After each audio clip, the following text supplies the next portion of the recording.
So, did you all come for the ghost story? Hang on. Let's see here. Okay. I tried to tease at the last class, so I was going to tell my dad's ghost story. You guys want to hear it? I think, Donnie, you've probably heard it. You've been around for a while. Yeah, Paul's heard it. Kat has not. Want to hear a ghost story, Kat? Yeah. Okay. So this is the story that my dad related to me that happened to him as when he was younger. And he was driving out to a lake house to visit some family and friends. And he had, in order to get there, he had to go through some farm country.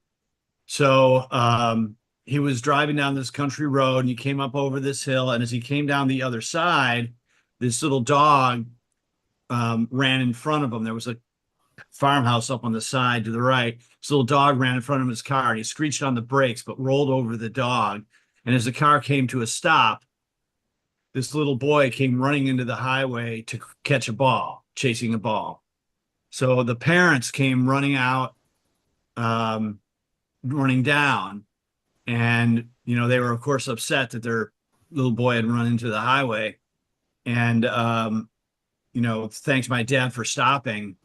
And my dad said, well, you know, I didn't even see your little boy. I stopped because a dog ran out in front of me and I know I ran it over and it must be somewhere around here. He's looking for it and he couldn't find it. And they're like, we didn't see a dog. What did the dog look like? He said it was a little collie, like with white and brown shaggy hair with like black dots. And the family kind of turns white and they say, you're describing our family dog that got hit by a truck last week here and killed. So the story is the ghost of the dog saved the little boy. And that's the ghost story. Whoa, Oh, happy that's cute. Halloween. That's an unbelievable story, though. Wow. I verified the story with my dad a couple times, and he claims that I'm remembering it right, and it did happen. Yep. Wow. You know how stories sometimes change over time, or you remember certain things, and I kind of love that because then, like, you go back to a house and you're like, oh my God, it seems so much bigger when I was younger. Right. Right. That's one memory, and the other memory that's kind of cool, I find, is that when like you remember something from a long time ago and then you re-experience it and it's exactly how you remember it. Isn't that like, you know what I mean? That notion of like, oh my God, I got it right through all these years. It's not like slightly different. It's exactly the same. Deja vu. Yeah, well, deja vu is another. You know, I used to have deja vu all the time and then it kind of stopped happening. I don't know what that means. Yeah, I have them quite frequently. I'd rather have those than start hallucinating. Yeah. Yeah, sorry. Wonderful other gift that Parkinson's gives us, right? Or Yeah. medications, I should say. Who was it that was telling me? I think it was Anne. Anne was telling me like she'll see people out in front of her house gathered there and she knows they're not real. But she still sees them and then she just waits till they go. So bizarre that it's just Yeah. You know, there was a movie about parallel universes. And I as a small boy, I used to think like about a concept, like say you walk into the street and you stop yourself just in time and a car goes by and you almost got hit by a car. What happens if there are layers upon layers of realities and in one layer you did get hit by that car and killed, so you immediately go to the other layer where you are saved, and that continues and continues and continues. And there was a movie that had that kind of sliding doors or something like that. That kind of, but I remember having a notion about that, like what if I didn't step back in time in one universe Cat's like, what kind of discussion group is this? We're an interesting group, that's for sure. Yeah. You guys, everybody's seen The Sixth Sense, right? Oh, yeah. Yeah. That is a Never. great. Who's never seen it? Raise your hand. Kat, you Kat. never seen it? I don't think I've Oh, seen it. Kat. Okay, Kat. It's Bruce Willis and his finest. I know. It holds up. We won't talk about it anymore, but it's one of my favorites. I think I actually watched it again not too long ago. I bought it when the girls were out of town and watched it. So anyway, but you're in for a wonderful, I think, a wonderful experience. Who liked that movie? Raise your hand. Great. Nobody? I did. Okay. So we did, yeah. It's worth it. Anyway, let's not spoil it for Kat. Patrick, did I miss your ghost story? Yep. You weren't here for it? I just told it. Oh, shoot. All right. I'll tell you've heard it. You've heard I'm it. sure I have. You've heard it. It's my dad that's driving through the farmland and comes over the hill, and the dog runs in front of the car. And he slams on the brakes, Oh, yeah. hits the dog, and then as the car comes to a stop, the little boy runs into the highway. Does that ring a bell? Yeah, I think that's what I heard. And basically, the parents come running down, and they're like, "We're so sorry. He never runs into the highway." And my dad's like, well, I didn't stop for your son. I stopped for the dog, and I know I hit it. I rolled right over it, but I can't find it. And they ask him what the dog looked like, and he describes the dog, and they kind of turn white and say, you're describing our family dog that got hit by a truck last week here and killed. Anyway. And then you laughed. And then what? And then you laughed, but I don't understand where that was funny. I laughed. Oh, Yeah, Pauline. it's elegant, yes. I recognize. I don't know why I laughed. Donna made a face at me, and I laughed at her. Maybe It's that, all yeah. Donna's fault. Sure. I don't know. I don't remember Sure. why I laughed. I've told the story a bunch of times, and Yeah. it used to really give me chills, and I get like goosebumps and my hair standing up. But that still happens on occasion. But I don't tell that story all that often. But Hmm. so what are we going to talk about today? Hallucinations are part of Parkinson's. Yeah, I know. Right. So that's why it's not funny. I shouldn't have laughed. But no, we were talking about that, and we were talking about how Anne has hallucinations, but she knows they're hallucinations, which I find very interesting. So she sees people in her front yard, and she knows they're not really there. I don't know how she would know that.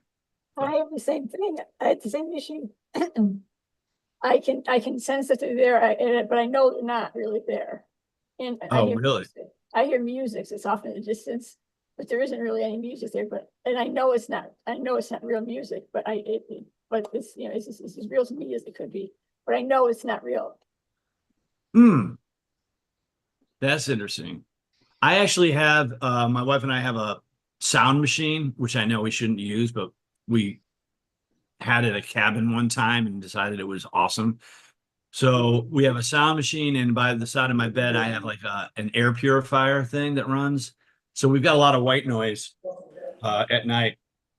And I'll oftentimes hear music from the white noise. Like I can hear melodies.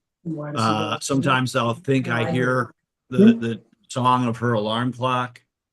But it's not really there. But I swear I can hear it. And in fact, some music I can actually listen to and probably pick up my guitar and play. It's like it's melodic at times. It's interesting. Yeah. Anyway. I just have those crazy dreams. Very strange. You still do now? Yeah. Yeah. Are you moving? Are you acting anything out? No. Well, just I'll say something like, No, you can't do that. I'll just blur it out. Oh, really? Yeah, I told somebody to get the hell out of my house one time. My husband said I screamed it. Oh my gosh. Yeah. I'm like, Yeah. really? Yeah. It didn't even wake me up. That's even the funniest part. Yeah, he had to wake me up. Yeah, I know. Yeah, My husband claims I talk in my sleep, so. Yeah. Sometimes very loudly. Well, I've got an application I use for my sleep and it records my sleep. It records, like, it rates my sleep. I get a percentage, and it'll also record. I get a chart, sleep talking or snoring. It can differentiate between the two and gives me recording files of them. And that's different from apnea? Well, apnea is stopping your breathing. yeah. Right. Yes, that would, I don't know if this, the Apple Watch is supposed to tell you if you have sleep apnea. There's a health app that I saw somewhere that it gives you a sleep apnea grade. No, Apple Watch. Yeah, here, sleep. Hmm. And it also tells you when you're awake, what your REM sleep here. So this is October. This was last night, I guess. Yeah, because I haven't fallen asleep today yet. So I don't know if you can see that. Mhm. Oh, See if the color, it gives you a breakdown of your sleep and tells you what different deep sleep. I don't have very much deep, a lot of core sleep. Respiratory rate. That's on your Apple Watch, Yes. Well, or is it a separate app? no, this is the health watch, so it's got to be my Okay. Apple Watch. Yeah. Which you're looking at on your Apple phone, right? Yeah, it transfers everything onto the phone. I actually have a client that showed me this, and that's why I actually caved in and got the watch. I resisted for a long time, but I realized that I probably should be versed on the technology and what it offers for the work that I do. Because sleep is such an important component of how we do with Parkinson's. No, I have an Android phone and I have an Galaxy um, watch, and I have Yeah. the sleep apnea on mine as well. It's under the health app. I have a health app too on my phone, which is also on my watch, Is yours iPhone or is yours an Android? an iPhone, and an Apple Watch. But yeah, it just finds there's a health app right there. I've only had this thing for 5 years. I still don't know what to do. Oh, I know. There's so many options. I love it. Like it just told me I did 1,550. Yeah, 1,551 steps today so far. That doesn't seem a lot, does it? Not. No, you're supposed to try to get 10,000, I think. Oh, I guess I got to get moving. Yeah. I had it on the whole class. No, Paul, right? I had it on during class. I did a lot of steps in class. Yeah, you did. Oh yeah. I think it does it only if you're like walking. I mean, you could turn on the other way. You could check. You could run like a workout on your and chart. It would record it like I do when I do my workouts. I do like an interval workout, and I'll set it up and it records my workout. I haven't like looked at my stats yet. I got to get into that, but I've been doing this circuit for myself in the morning. That's 10 exercises that I do back to back for a minute each. And I do that 3 times. It kicks my butt. My trainer's a real jerk. Kick mine. Like What's our that? trainer. Yeah, he's just worse. What are you saying, BJ? I don't remember. It Oh. was Right. So we're kind of excited that I told you about that the book proposal that me and this other this physical therapist put together. The neurologist, one of the neurologists we pitched wants to collaborate with us. So we've got a big name attached to the project now, which, well, potentially attached. We have a meeting next week, we think. So I'm excited about that. A celebrity? Well, no, he's not a celebrity. But he's an internationally recognized researcher. He's the head of the movement disorders department at Cedars-Sinai in Los Angeles. And I've known him, gosh, since 2012. We did an event with the nonprofit I was on the board of, and we honored him and a guy, Jeffrey Bronstein, who's also a huge name. He's like head of neurology at UCLA. But we went to the other guy first. So trying to figure out how to set up, coordinate a meeting, planning meeting. So.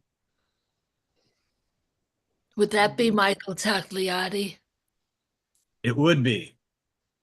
Michele. It would be. But, full disclosure, we haven't agreed on anything yet. So, and I forgot I'm streaming to YouTube. Big dummy.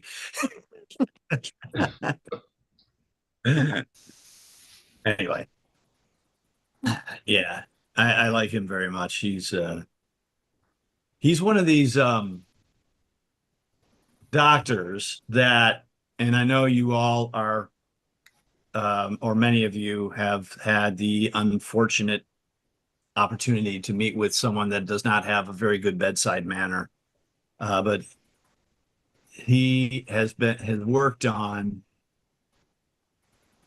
the way he tells someone that they have a diagnosis of Parkinson's. And it's a very positive way I have found, when he told me this, we had a meeting and he told with him and one other person from the nonprofit I was working with, and we were talking about, like, one of the things I have noticed, or I like to tell people,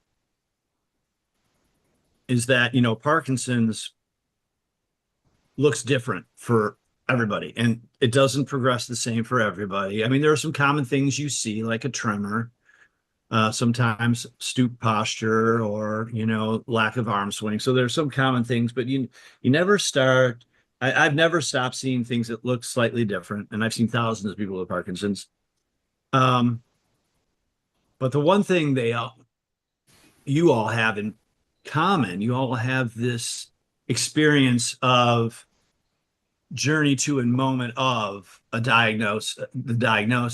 Something's not quite right, and you're trying to find out what's going on. And you all have experienced that. And that's one thing that everybody with Parkinson's shares. But the difference in it is that the way that news can be relayed can be compassionate, can be caring, but also can be clumsy and dispassionate.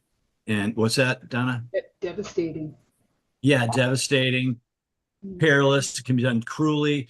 Like the one of the stories that actually happened to my friend Judy and I, and Judy is the vice president of PCLA, and she and I are the founding members. We're really the ones that brought everybody together to form Parkinson's Community Los Angeles. Which, Kat, if you don't know about PCLA.org, you should sign up on their email list. We do some great things. Anyway, so her husband had Parkinson's. He passed away in 2021, not of Parkinson's. He had heart issues.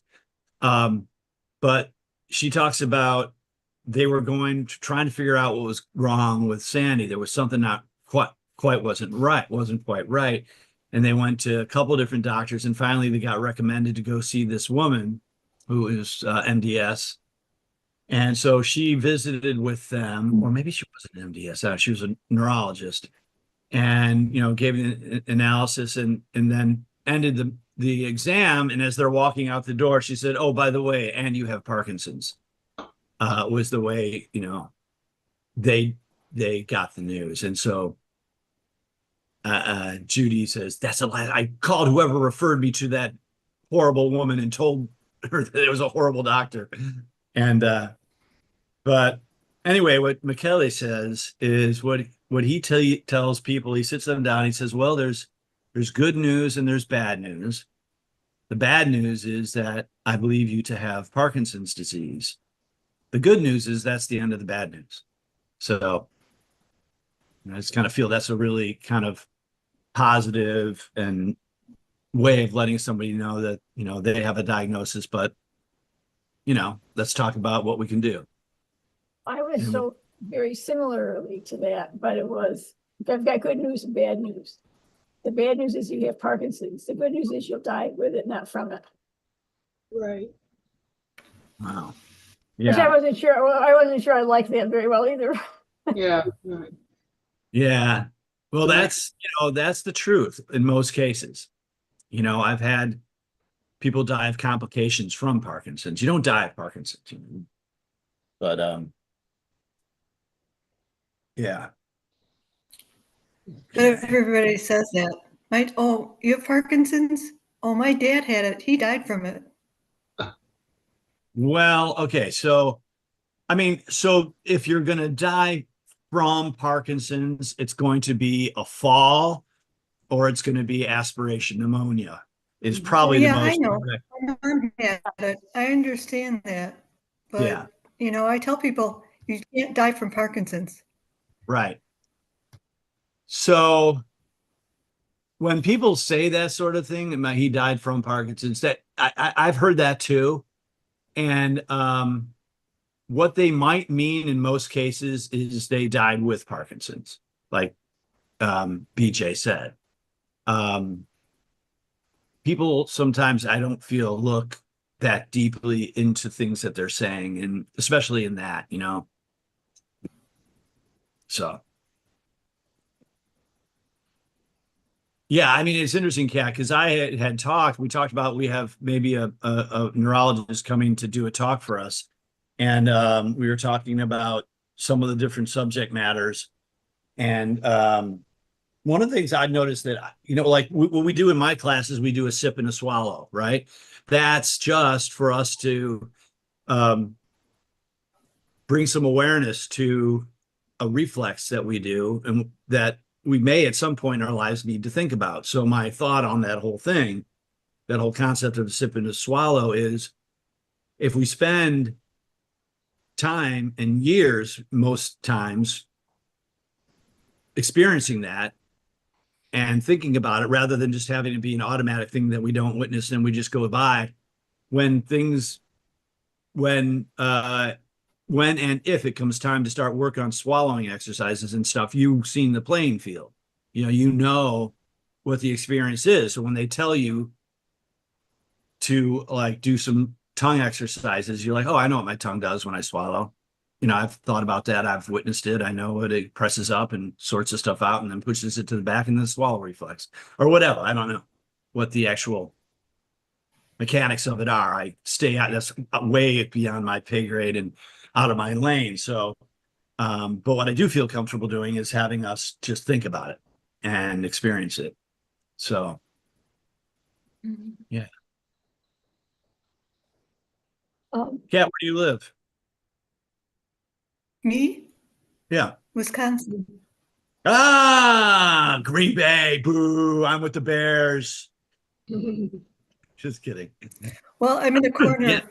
of Wisconsin. So Green Bay is my favorite, and the Bears are my second favorite. Oh, Because that's good. I'm halfway between Milwaukee and Chicago.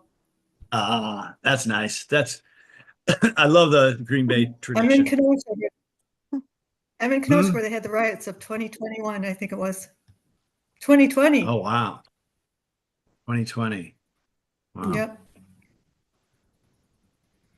Well, we're we're Midwesterners, the best. Look at Paul's from Chicago. Hey there. I got a story for you, Paul. So years ago, I had a band, and we used to rehearse in a studio on the west side of Chicago, south side of Chicago. We had it was like the old Zenith factory or something, and there were a bunch of bands there. I was out that way having a dinner by myself at a bar, and there was like three guys on the end of the bar. And I could overhear them talking, and they're talking. They had the whole Chicago thing going down like this, like those characters on Saturday Night Live. And they'd break into this. One of them was going, geese are dumb. Geese are dumb. They're dumb birds. And I'm like laughing at this.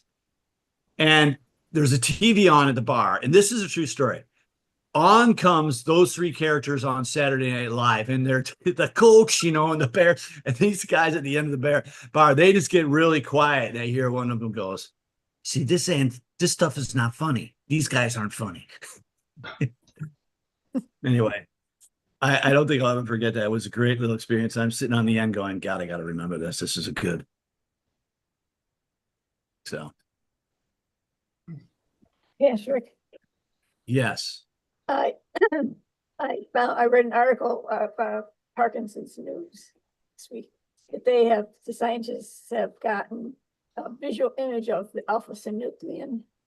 Oh, really? Yeah, that they can visualize it now. Now the downside is that it has to be after the person is dead and they're cutting their brain up. But they've gotten to the point where they can That visualize. was just a spam call. I thought, is that new? I mean, I feel like I've seen the alpha-synuclein clumping protein before in different images. Oh, I don't know. I mean, this article, I just read it in between the two classes. It's Okay. so, but it sounded like, it sounded like they had not been able to actually visualize and a lot of times you see molecules, acting as alpha-synuclein to show you what it does in terms of clumping and stuff. But I don't think I've ever seen a visualization of. I'm trying to see if maybe you're right. I feel like I've seen brain images where no, you're right. Nothing's coming up image-wise. It's all like 3D generated. I thought I saw, wait here. People.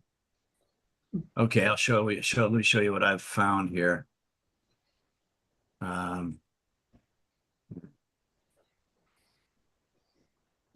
Where are you? Here.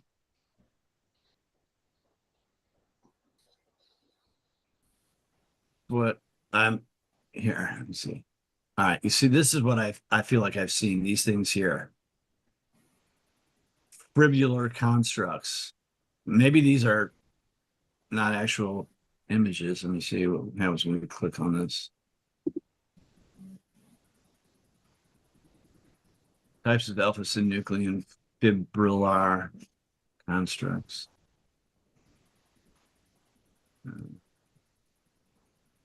So I have heard that there are, I'll probably get this wrong, but two lanes of research for the cure. One is the alpha-synuclein route, and then the other is what am I thinking? Gene modification. What is it? BJ, what is it? Oh, Were there? Okay, and I'm drawing a blank. I had it right when I started talking. Stem cell. Duh. Yeah. So stem cell, there are two lanes of research. Stem cell and alpha-synuclein is what I feel like I have heard discussed before. So yeah, and I think there's subsets of that because some of them are focusing on the gut in terms of the barrier, and other people are looking at different areas too. So yeah. All right. Well, anything else anybody want to toss out before we close it up? I've got a 1:15 Zoom meeting I gotta attend for PCLA. You good? Mm. Yeah. All right, Kat. Well, thanks for joining us. Our newbie cat Thank you. friend Kat. And Welcome. Thank you. yeah. Oh, that was Pauline, I think. All right. All right, everybody. Have a great. Hey, Pauline, are you in LA now? Next week. Okay. All right. Well, we have a lunch and learn coming up in November with Jeff Bronstein. So Good. Yeah. you see if you can attend that. It'd be good to see you. I'll be moderating it. November when? I think it's November 5th. Okay. I mean, here, hang on. Did I stop sharing? I think I did. Yeah. Let me just show you guys really quickly our new website. You know, by the way, everybody's friggin' imitating our website structure. We just did our redesign of the website. Let me share this with you guys so you can see it. This is the nonprofit I founding member of. Here. This is our website. Colors, very contemporary. Give today, maybe later. So education, let's see. So this is what we're finding out. You'll go now, you'll see this. Newly diagnosed. So this brings you to all the relevant, anybody visiting this site will be one of these 4 categories. Newly diagnosed, living with Parkinson's, young onset, and care partner. That pretty much covers everybody. And then when you click on this, you're brought into all our relevant articles, and that's Jeff Bronstein right there. Where'd it go? These are all the resources. There we go. Videos. This is Bronstein, latest research. I'm sure that's a good one. Great speaker. Who's that guy? Who's that guy? All right. Need a new picture there, bud. Yeah. I know. That's old. Here, events. In person. A full calendar. Here we go. Oh, here. This is Lunch and Learn, November 5th. Okay. That's it. At the Griffin Club in Los Angeles. It's a great venue. We'll have valet, I think. So, all right, everybody. Good, it came out good. Yeah. Yeah, so PMD Alliance redid their website and they took exactly like what we did. They're always copying us and they're much bigger than us, but that's fine. Imitation is the finest form of flattery. I know, but it's annoying. The amount of work we have to do to get to where, it seems so simple, but there's so much time in discussion and Brainstorming. yeah. Yes, Patrick, and what's the website on your what's your website? mine or Your email. My email is Patrick, Patrick at SmartXPD.com. Smart, SMART, XPD, Parkinson's disease.com.